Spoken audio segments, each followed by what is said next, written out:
An old female Lipluridon arrives on the scene, heading straight into a big male's territory.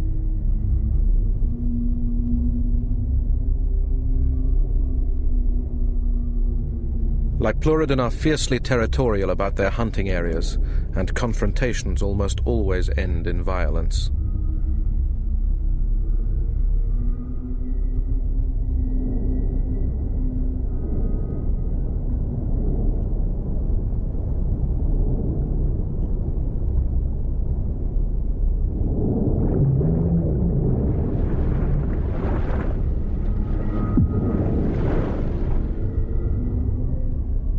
The female's flipper has been badly ripped by the male's tusk-like teeth, attracting sharks that follow her trail of blood. She is forced into shallower water.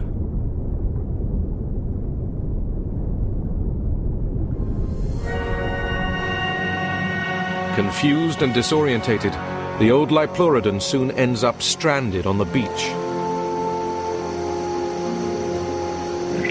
As the beachcombers start to gather, they are wary.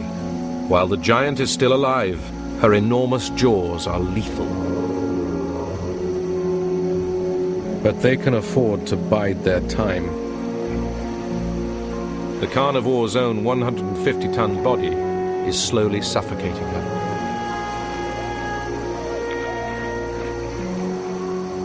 The mightiest carnivore the world has ever seen is no more than a banquet for a group of lucky scavengers.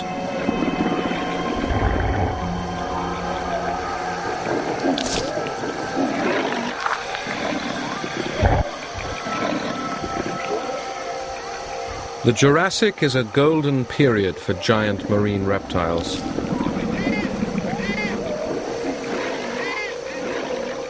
It will be another 90 million years before they disappear from the oceans, along with the extinction of the dinosaurs on land.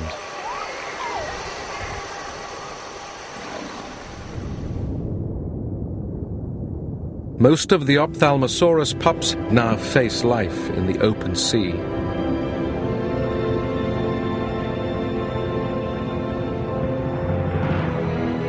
One day the females will return, and when they do, they will be carrying the next generation.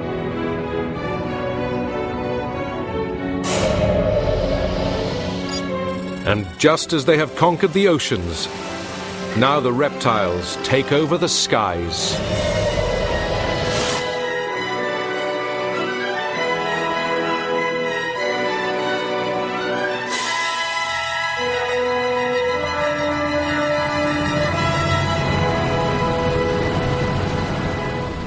It is the beginning of a period in Earth's history called the Cretaceous. And the movement of the continents is not only breaking up the giant northern and southern land masses, but it continues to push up sea levels.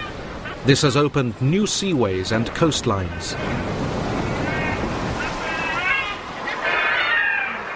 Where once there was solid land, now there are ragged cliffs, buzzing with a colourful abundance of flying reptiles called pterosaurs. Pterosaurs have filled the skies for 100 million years, and many species are now huge. Wingspans of 6 meters and more are common. But there is one species that dwarfs them all.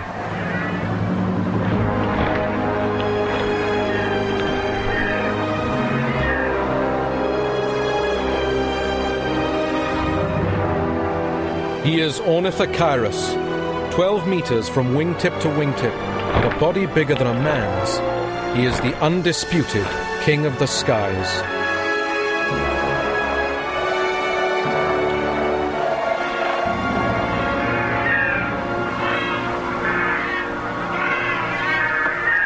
This giant is over 40 years old. Most of his life has been spent wandering the globe in search of food. But every year there is a dramatic interruption to this nomadic lifestyle. It is time for him to find a mate. He must leave these shores and return to his breeding site in Europe, on the other side of the world.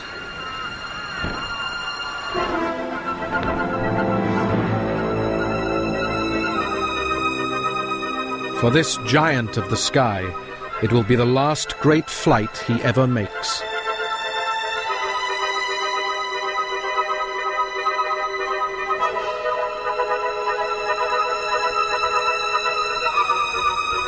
What he is about to undertake is the most astounding journey in the animal kingdom. From the shores of the great southern continent, he will travel to North America, cross the Atlantic Seaway, and fly onto the islands which mark where Europe will one day be formed. Spread out below him will be the majesty and spectacle of a world ruled by dinosaurs.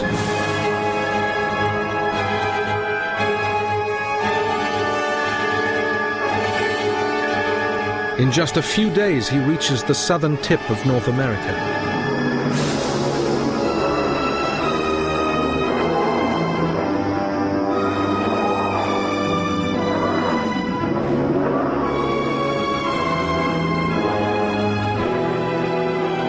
Below him, a column of iguanodons stretches along a beach, grazing the edge of a dense forest. 1,000 tons of dinosaur are on the move.